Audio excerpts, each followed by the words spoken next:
জ্বালানি সরবরাহ এবং সংকটের খবর জানাতে রাজধানী এবং রাজধানীর বাইরে থেকে আমাদের সহকর্মীরা যুক্ত আছেন।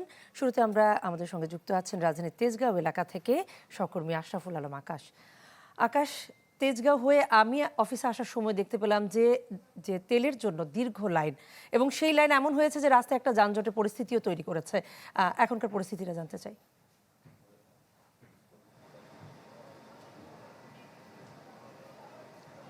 কনা, আপনি যে বিষয়টি বলছেন আসলে শুধু তেজগাঁও না, পুরো ঢাকা শহরের চিত্র একই। ঢাকার বাইরেও কিন্তু একই চিত্র দেখেছি। ঢাকার বাইরেও আমরা যদি বলি যে যেখানে গ্রামাঞ্চল, সেখানেও কিন্তু আমরা দেখতে পাই যে কি দীর্ঘ গাড়ির যে লাইন সেটি দেখা যায়। আর ঢাকা শহরেতে এই চলাচলের যে পথ, সেগুলো তো এখন গাড়ি চলাচল থেকে শুরু করে মানুষের যে ফুটপাথ, সেখানেও কিন্তু এখন এই গাড়ির দীর্ঘ লাইনগুলো ফিলিং স্টেশনকে কেন্দ্র করে।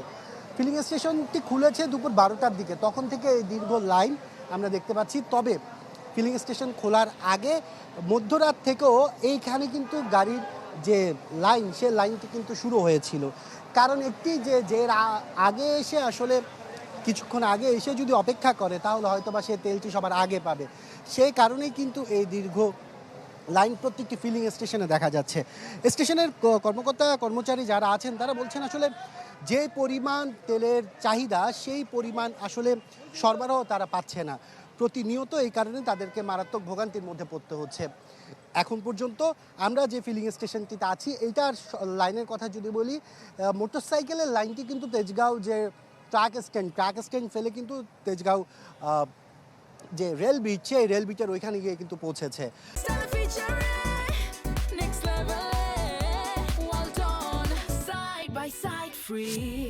সব মিলে এই ধরনের ভোগান্তির চিত্র প্রতিনিয়ত প্রতিদিন বাড়ছে। এখন পর্যন্ত সরকারের পক্ষ থেকে নানান ধরনের উদ্যোগ নেওয়া হয়েছে, ফুয়েল পাসেরও ব্যবস্থা করা হয়েছে। ঢাকার বেশ কিছু ফিলিং স্টেশনে ইতিমধ্যে ফুয়েল পাসের মাধ্যমে কিন্তু আমরা দেখছি যে তেল দেওয়া হচ্ছে। যেখানে ফুয়েল পাস দিতে পারছেন চালকরা, সেখানে কিন্তু 1000 টাকা তেল পাচ্ছেন। এমনি অন্যথায় কিন্তু 500 টাকা অথবা 300 টাকা তেল দিয়েই তাদের সীমাবদ্ধ রাখতে হচ্ছে। আকাশ, আপনাকে ধন্যবাদ। আকাশ জানাচ্ছিলেন যে নানা ধরনের উদ্যোগ নেওয়ার পরেও চাহিদার সাথে সরবরাহের মিল না থাকার কারণে দীর্ঘ লাইন কিন্তু সব ফিলিং স্টেশনে। আমরা একটু ঢাকার বাইরের খবর জানবো, এবং গোপালগঞ্জ থেকে আমাদের সঙ্গে এই মুহূর্তে যুক্ত হচ্ছেন বাদল সাহা। বাদল, আমরা একটু জানতে চাই যে গোপালগঞ্জের এই একই পরিস্থিতি কিনা ঢাকার মতো, তেল পরিস্থিতি, জ্বালানি পরিস্থিতির খবর একটু জানতে চাই।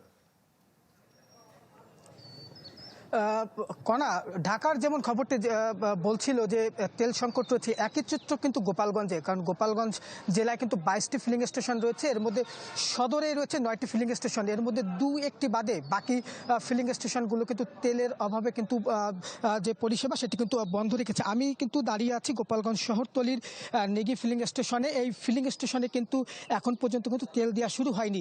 তবে কিছুক্ষণ আগে কিন্তু ডিজেলের যে একটি গাড়ি, সেটি কিন্তু এসেছে, এবং সেই গাড়ি থেকে কিন্তু ডিজেল যে তেলটি রয়েছে সেটি কিন্তু মজুত করা হচ্ছে, এবং এর কিছুক্ষণ পরে কিন্তু যারা কৃষক রয়েছেন তাদের এই ডিজেল তেল সরবরাহ করা হবে। তবে এখন পর্যন্ত কিন্তু অকটেন এবং পেট্রোলের কিন্তু বিতরণ করা হচ্ছে না। সকাল থেকেই কিন্তু যারা আসলে তেল নিতে এখানে এসেছেন, তারা কিন্তু দীর্ঘ লাইন দিয়ে দাঁড়িয়ে রয়েছেন। ঘন্টার পর ঘন্টা অপেক্ষা করেও কিন্তু তারা আসলে তেল পাচ্ছেন না। অন্যান্য যে ফিলিং স্টেশনগুলো রয়েছে সেখানেও কিন্তু একই চিত্র। ওখানে কিন্তু যারা তেল নিতে এসেছেন তারা কিন্তু ওইখানে অপেক্ষা করছেন, কিন্তু তেল পাচ্ছেন না। তবে সবচেয়ে কিন্তু সমস্যায় পড়ছেন হচ্ছে যারা কৃষক রয়েছেন, যেহেতু এখন বড় মৌসুম চলছে এবং এরপরে কিন্তু যে পাটের আবাদ করা হবে, এই ডিজেলের তেল না পাওয়ায় কিন্তু তারা তাদের জমিতে সেচ দিতে পারছেন না। সব মিলিয়ে যদি আমি একটু বলি যে গোপালগঞ্জে কিন্তু তেলের তীব্র সংকট রয়েছে, এবং যারা গ্রাহক রয়েছে তারা কিন্তু খুবই সমস্যার মধ্যে পড়েছেন। ঘন্টার পর ঘন্টা কিন্তু তারা দাঁড়িয়ে রয়েছেন এবং তারা কিন্তু তেল পাচ্ছেন না, এবং অনেকে কিন্তু তেল না পেয়ে তাদের ফিরে যেতে হচ্ছে। এই ছিল আমার কাছে গোপালগঞ্জের জ্বালানি তেল সংকটের সবশেষ খবর। কণা। বাদল, আপনাকে ধন্যবাদ। আমাদের সঙ্গে সিলেট থেকে আমাদের সহকর্মী আজহারউদ্দিন শিমুল যুক্ত আছেন। শিমুল, তেল নেই, এই একই হাহাকার সব জায়গায়, সিলেটের পরিস্থিতিটা কি?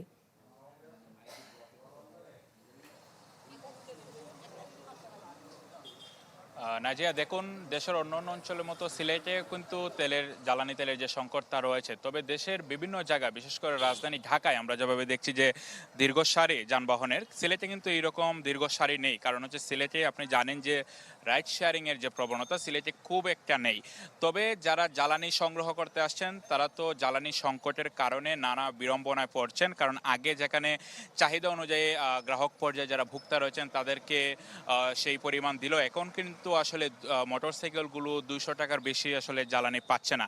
পাম্প মালিকরা আমাদের বলছেন তারা স্থানীয়ভাবে যেসব ডিপো থেকে জ্বালানি সংগ্রহ করেন তাদেরকে আগের তুলনায় অর্ধেক জ্বালানি দেওয়া হয়েছে, যার কারণে তারা আসলে সবাইকে একটি আনুপাতিক হারে তারা জ্বালানি দিতে পারছেন। তবে মোটরসাইকেল চালকরা আসলে অভিযোগ করছেন যে তারা আসলে যারা অফিসগামী বিশেষ করে তাদের অনেক আসলে জ্বালানির প্রয়োজন হয়, শহরের বিভিন্ন প্রান্তে তাদের যেতে হয়। তারা বলছেন 200 টাকার জ্বালানি আসলে তাদের জন্য হচ্ছে না, এবং এর ফলে আসলে যে সংকটটি তৈরি হয়েছে সিলেটের যে 77টি পাম্প রয়েছে, আমরা দেখেছি বিভিন্ন পাম্পে, এখন আমরা যে পাম্পে রয়েছি এখানে শুধু অকটেন সরবরাহ করা হলো, জ্বালানির যে ডিজেল এবং পেট্রোল কিন্তু নেই। এবং এই পেট্রোল পাম্পগুলো আসলে স্থানীয়ভাবে সিলেটের যে পদ্মা অয়েল ডিপো রয়েছে সেই অয়েল ডিপো থেকে তারা সংগ্রহ করেন।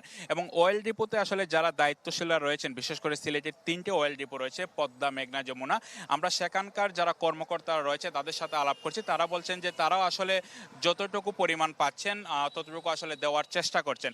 এবং জানিয়ে রাখি, দেশের বিভিন্ন অঞ্চলে আপনি কোনা দেখবেন যে বিভিন্ন অপ্রীতিকর ঘটনা তৈরি হয়েছে এই জ্বালানি নিয়ে। আমরা দেখেছি সিলেট মেট্রোপলিটন পুলিশের পক্ষ থেকে যাতে কোনো ধরনের অপ্রীতিকর ঘটনা পেট্রোল পাম্পগুলোতে না হয় জন্য 2 জন করে পুলিশ মোতায়েন করা হয়েছে। তো সব মিলিয়ে নাজিয়া আমার কাছে এই ছিল সিলেট থেকে সবশেষ। শিমুল, আপনাকে ধন্যবাদ। আজহারউদ্দিন শিমুল আমাদেরকে জানাচ্ছিলেন যে সিলেটে এই তেলের জন্য ভোগান্তিটা এবং লাইনটা কিছুটা কম, কিন্তু গোপালগঞ্জ কিংবা রাজধানীর চিত্র আমরা দেখেছি একেবারেই ভিন্ন, জানাচ্ছিলেন আমাদের সহকর্মীরা।